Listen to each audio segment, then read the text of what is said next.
Good morning everybody, welcome into Saturday the 23rd of July 2022. I am Spirit of Life Alchemy and this is your morning message tarot reading. We have some astrology today. This is UK, British summertime. We have the moon starting off the day in Taurus where it's going to form a trine to Pluto. Then it's going to move into Gemini and form a sextile with the Sun and a sextile with Jupiter. So this is about examining our values around power, which could lead to benevolent the growing of our identity if we use the energies positively. Also coupled with the Mercury trine Jupiter, we could be thinking about our big ideas and fired up for innovation and growth and expansion on the back of the growing of our identity. So that's this morning, that's today's astrology. Let's get on and do some tarot and some oracles and see what the cards have to say for today. Okay, so we're going to use the Thoth deck and the Wisdom of the Oracle deck today. So what do we need to know for today, the 23rd of July 2022? Messages from Spirit, please, for the collective.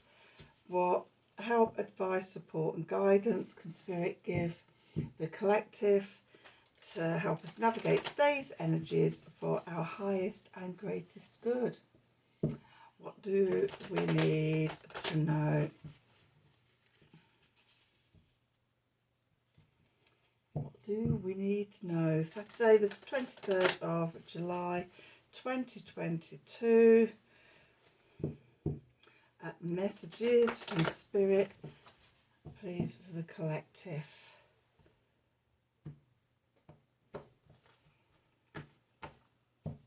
Okay, so at the bottom, all that glitters. Not for you.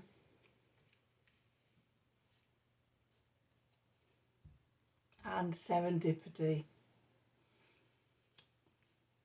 Okay, so the first two cards here, all that glitters are not for you, is a bit of a warning not to be taken in by the shiny things.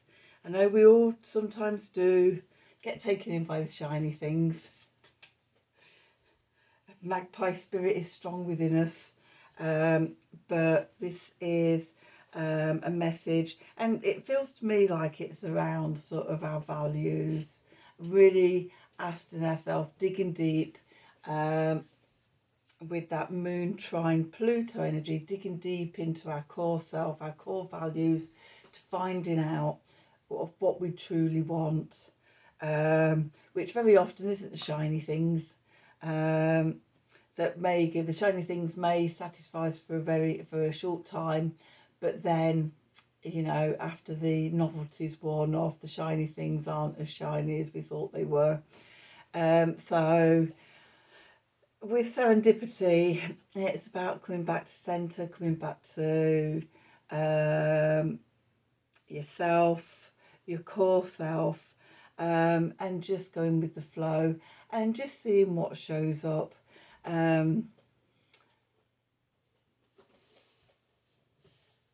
Serendipity for me is about sort of all those synchronicities and things happening outside of our will.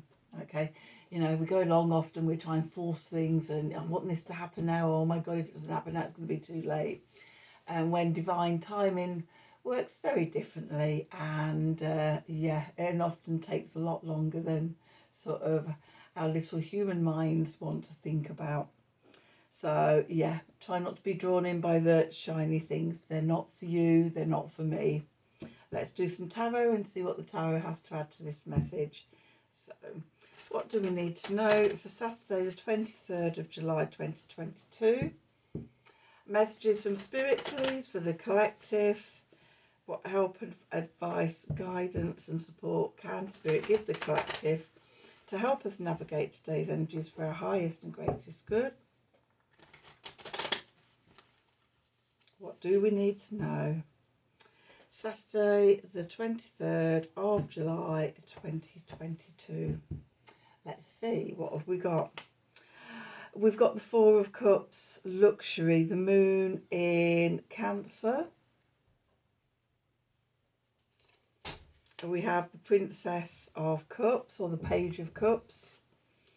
We have the Two of Cups, Venus in Cancer. We have the Tower. That'll be about not taking the shiny things, not going with the shiny things. And we have the Nine of Discs, which is Venus in Virgo again.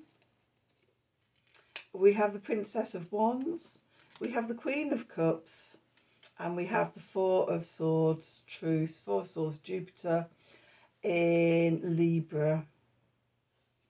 Okay, and then at the bottom, we've got the Queen of Wands there. Okay, so we've got the Princess and the Queen of Cups, and we have the Princess and the Queen of Wands. Fire and water, opposing forces. Okay. So where we find ourselves today, the Four of Cups, in this deck it's called Luxury. And it's about not being in flow, not giving back what you're receiving, and circulating and flowing the energy. Yeah,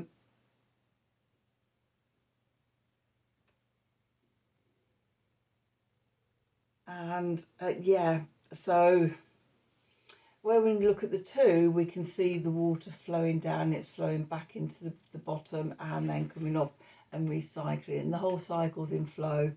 When we that's it, that's love. When we get to the four, we can see again we've got the lotus flower at the top, pouring the waters of life and love and everything down into the Four Cups, but it's not being returned. It's a holding on, it's a stagnation. Sometimes I find fours can be very stagnated, especially the Four of Pentacles and the Four of Cups. The other two fours, fabulous energies to get.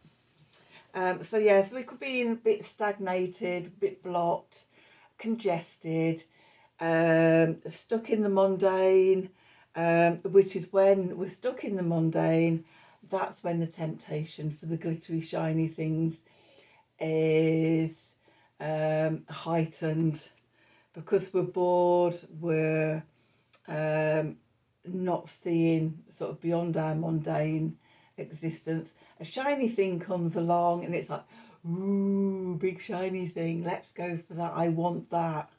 That feels powerful, that feels, big and powerful. But it's not for us. Not for us. And when we get not for us as well, sort of, it often means that sort of the universe has something better for us, and not running at the first thing that comes along, the first shiny thing that comes along. We have the Princess of Cups here, reconciliation. Can be a small love offering, an apology. For me, often with this kind, it's about coming back together within yourself, connecting back into yourself. Can be connecting with somebody else. They come with an apology, or there's a bit of forgiveness, or, there's a reconciliation going on. And because of that, there's a possibility of love, the Two of Cups. This can be between two people, but for me, more often, I read on an internal level that the cards are about internal influences. The court cards are about internal energies for me. I rarely see them as external people coming in to life. For me, it's about sort of internal energies within ourselves. Usually the divine masculine, divine feminine parts of ourselves, the logical and the creative, the yin and the yang, the action and passivity, sort of imbalance and things like that, or not. If we're not in balance, This is about like being flow. This is serendipity.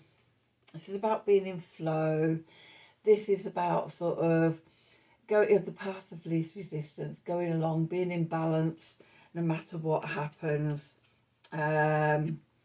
Not coming from a place of lack. Also, when we're coming from a place of lack is when we're attracted to the shiny, glittery things.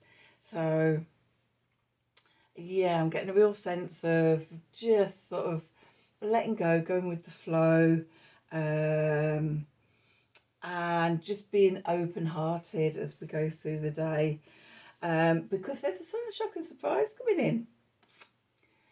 Now, I don't mind the tower.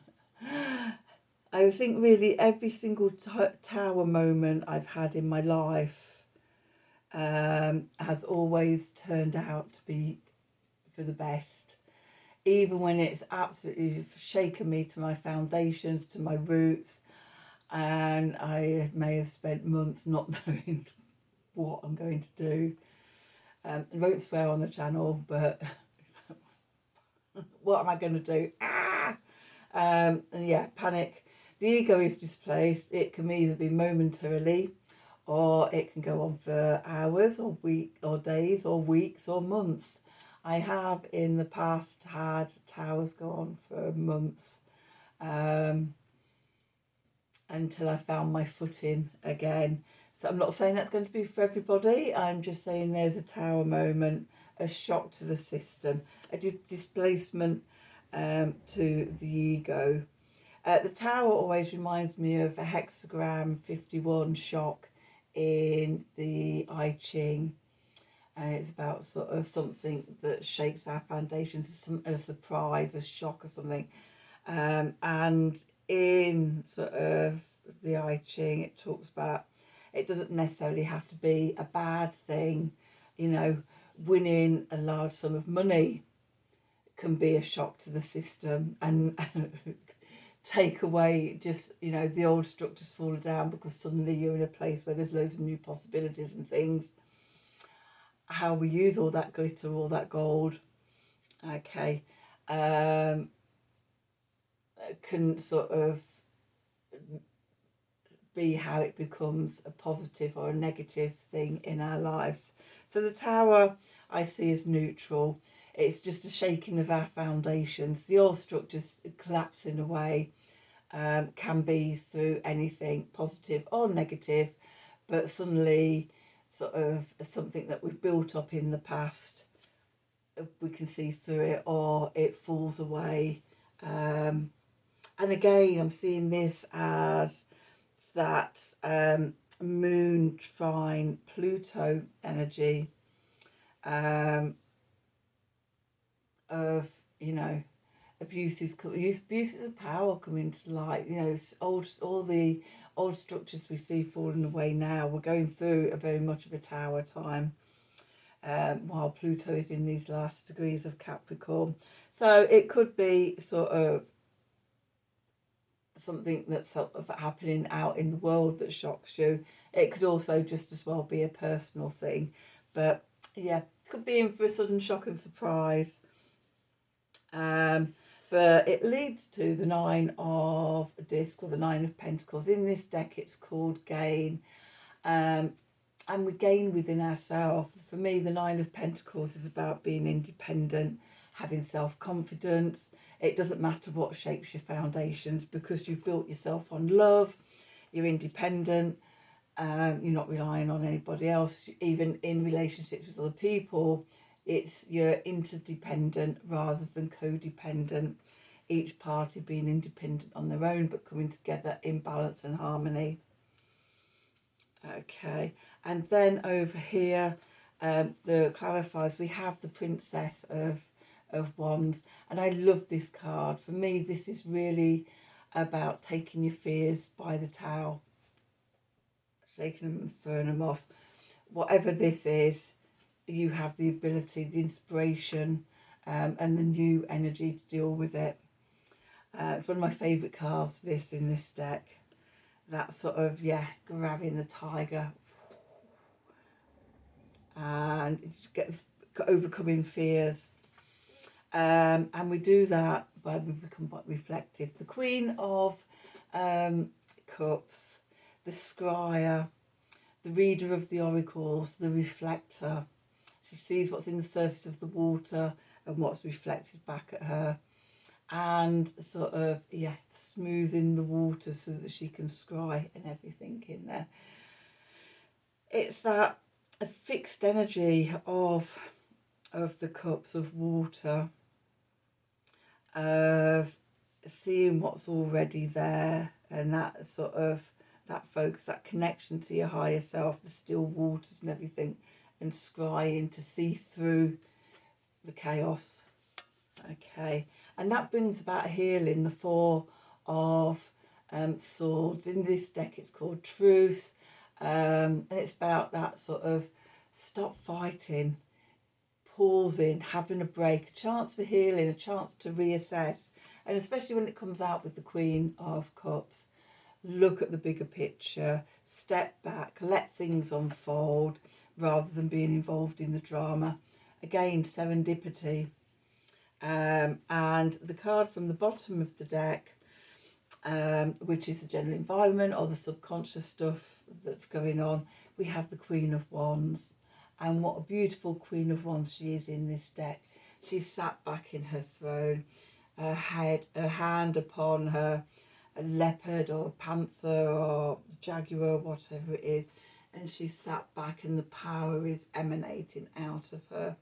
And it's, when we don't get caught up in the whatever it is, and the shiny things, okay, and we're able to sit back and be in our centre and everything, then we're in our power and we can just observe what's going on around us, okay, from a place of serendipity. So that's today's reading. I hope you've enjoyed it. I hope it resonated for you. If it did, then please do like, share and subscribe to the channel. Click on the wiggly bell for notifications when I'm releasing readings. And if you'd like a personal reading from me, then please email me at the email address below this video in the descriptions box. Have a wonderful Saturday, and until tomorrow, thank you for watching.